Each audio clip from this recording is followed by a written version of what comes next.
నల్లధనాన్ని నిర్మూలించడానికి ప్రధాని మోడీ పెద్ద నోట్లను రద్దు చేసిన నేపథ్యంలో కొత్తగా 2000 రూపాయల నోటును ప్రవేశపెట్టిన సంగతి తెలిసిందే.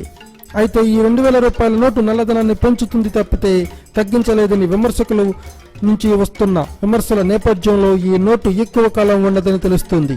త్వరలో 2000 రూపాయల నోటును కూడా రద్దు చేస్తారని ప్రధాని మోదీ సన్నిహితుడు ఆడిటర్ గురుమూర్తి స్వయంగా చెప్పారు.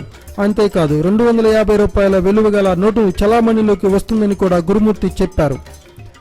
ఆర్ఎస్ఎస్ లో కీలక పాత్ర పోషించే గురుమూర్తి ప్రధాని మోదీకి సలహాదారుగా కూడా పనిచేస్తున్నారు.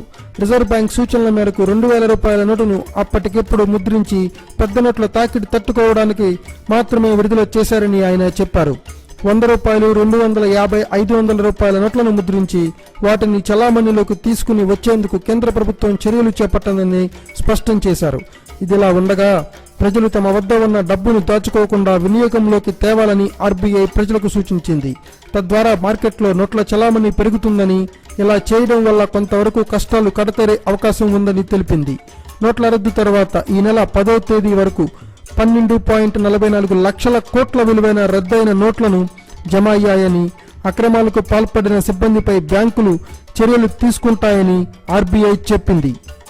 Thanks for watching. Please subscribe our channel.